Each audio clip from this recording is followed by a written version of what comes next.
اعوذ باللہ من الشیطان الرجیم بسم اللہ الرحمن الرحیم۔ اسلامک ٹیوب آفیشیل چینل میں تمام ویورز کو خوش آمدید۔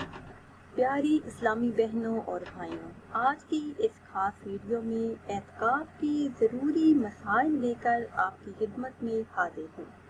رمضان اور اعتکاف کی سنت اللہ پاک کا قرب حاصل کرنے کے لیے عبادت کی غرض سے مسجد میں رہنا اعتکاف کہلاتا ہے۔ اگر بڑے بڑے شہروں یا دیہاتوں میں کوئی بھی اعتکاف نہ کرے تو سب کے ذمہ ترک سنت کا وبال رہتا ہے، اور اگر کوئی ایک شخص بھی کسی بستی سے اعتکاف کر لے تو سب کی طرف سے سنت ادا ہو جاتی ہے۔ اس کی مدت رمضان المبارک کا تیسرا عشرہ یعنی آخری 10 دن ہے۔ اس مدت میں دنیا کے کاموں اور اہل و عیال سے الگ ہو کر خود کو اللہ تبارک و تعالی کی عبادت کے لیے وقف کر دیا جاتا ہے۔ حضرت ابو ہریرہ رضی اللہ تعالی عنہ سے روایت ہے کہ ہر سال رمضان میں نبی کریم صلی اللہ علیہ وسلم رمضان کے آخری 10 دن کا اعتکاف کیا کرتے تھے، لیکن وفات کے ساتھ آپ صلی اللہ علیہ وسلم نے 20 دن کا اعتکاف کیا، یعنی سب سے الگ ہو کر مسجد میں اللہ تبارک و تعالی کی عبادت کی۔ اگر کسی کو اعتکاف کے لیے 10 دن میسر نہ آئے تو جتنے دن بھی میسر ہوں اعتکاف کر لیں۔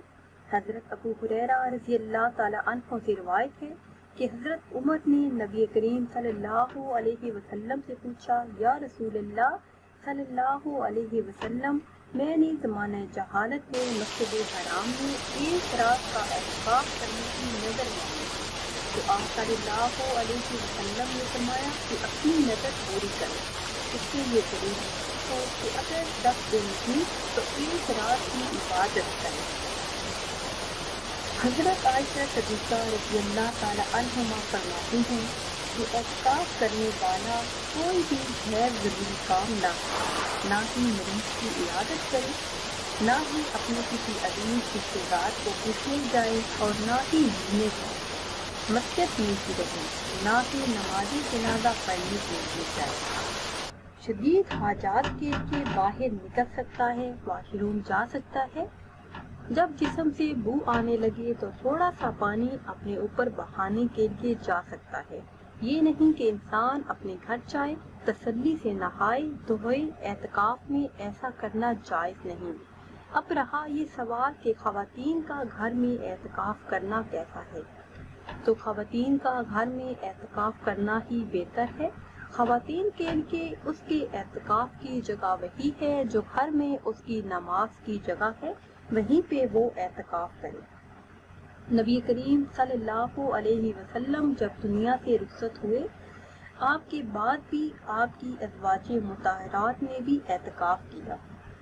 اعتکاف کو مؤثر انداز میں گزارنے کے لیے اوقات کی تقسیم کرے، یعنی انسان ایک ہی جگہ پر بیٹھ بیٹھ کر تھک جاتا ہے، اس لیے انسان اپنے دن کو اس طرح گزارے کہ رات کو وہ عبادت کرے، صبح کو ذکر الہی کرے، پھر تھوڑا سا آرام کرے، کچھ دیر قرآن پاک کی تلاوت کرے، کچھ دیر نوافل پڑھے، دینی کتاب کا مطالعہ کر لے، تلاوت قرآن پاک سن لے یا کر لے، ہر قسم کے غیر ضروری کاموں سے اجتناب کرے، فون کا استعمال نہ کرے۔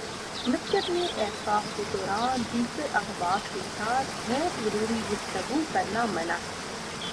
اعتکاف کے دوران وظائف کرے، اپنے لیے اور اپنے گھر والوں کے لیے دعا کرے۔ پیاری اسلامی بہنوں اور بھائیوں، یہ تھی اعتکاف کے متعلق ضروری مسائل جو ہم نے آپ تک پہنچائے۔ نئی ویڈیو کے لیے ہمارے چینل کو سبسکرائب کر لیں، پھر حاضر ہوں گے ایک نئی ویڈیو کے ساتھ۔ اجازت دیجیے، اللہ حافظ۔